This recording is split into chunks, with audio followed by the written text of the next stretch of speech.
So I saw the Injustice movie. Yeah.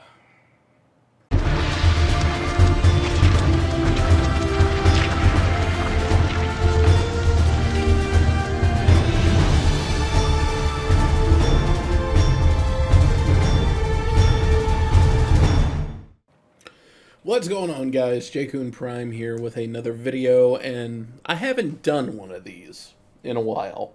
But given the subject matter, there was just absolutely no way in hell I was going to be able to stay silent on this one. So for those of you that know me, those of you that have been in the channel, have hung around me for a number of years, whether it be in real life, on stream, in the FGC, what have you, it is absolutely no secret. I am a gigantic fan of superhero stuff, superhero movies, more particularly the DC animated movies. I am a gigantic fan of those. And I am an enormous fan of the Injustice franchise.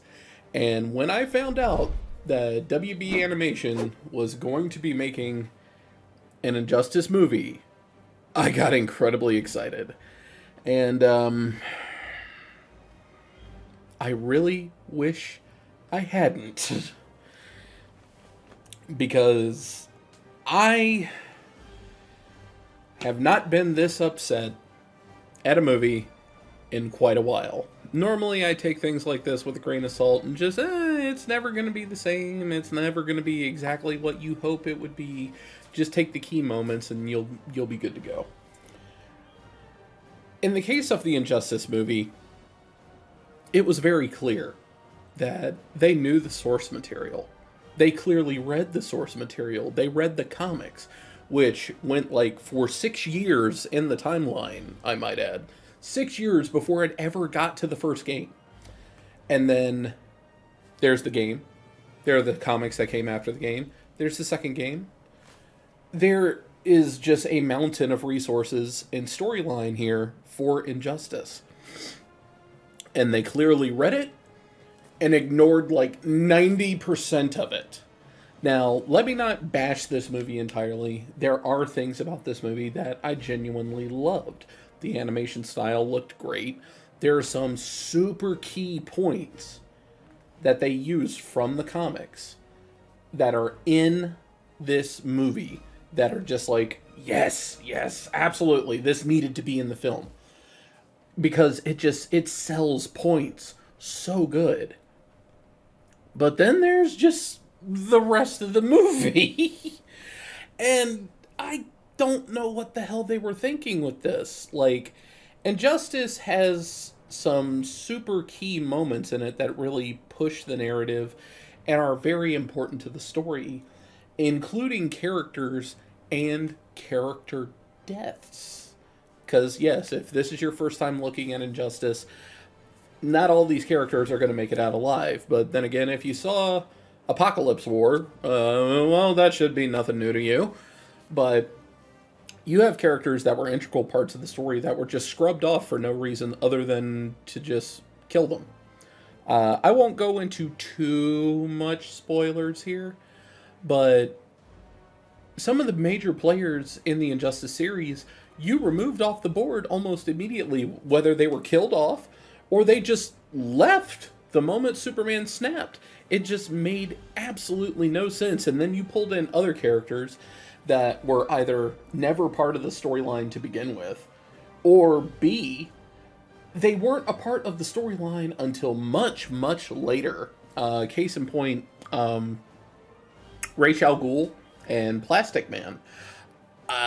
I don't remember entirely whether or not Amazo played a big part in the story or not, but I'm just going to go ahead and throw him in that category for safe measure just to be sure.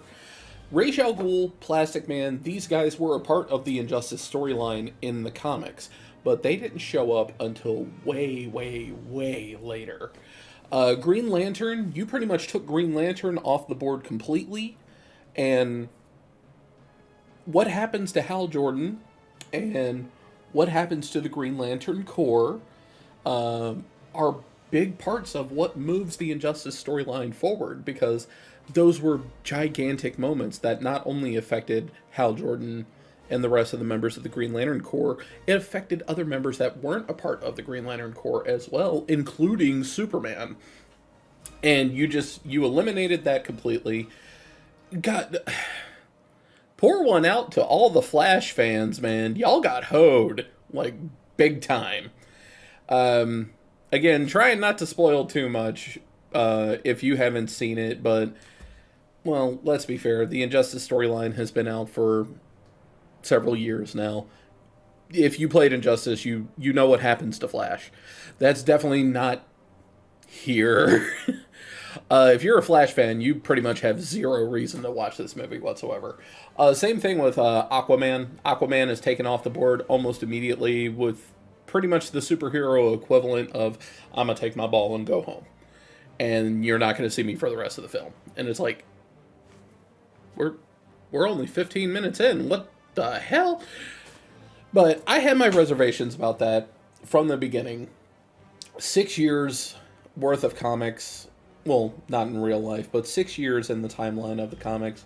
The comics were out for about, what, a year or two? They did 2 years worth of pressings for the comics leading up to the next game. So pretty much the entire time, like, leading up to the game, I think they did, like, the first 3 years of the comic. And then between Injustice 1 and 2, they did another 3 years and then a mini-series. And then during Injustice 2, they had another 2 years in the comic book timeline. So there's clearly plenty to work with here.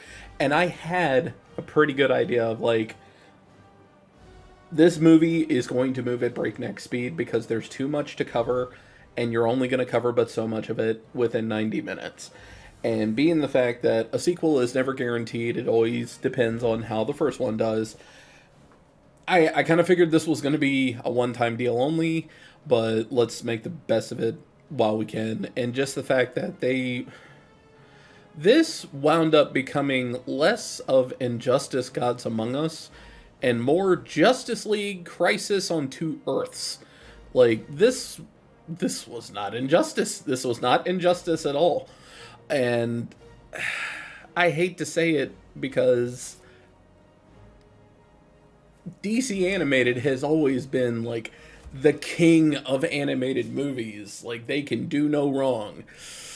They dropped the ball big this time, and I can't help but just feel like this may be the path going forward, because I'm pretty sure this is going to be the last animated movie that I ever grab that is based off another Realm franchise, because Scorpion's Revenge was alright, but not quite there.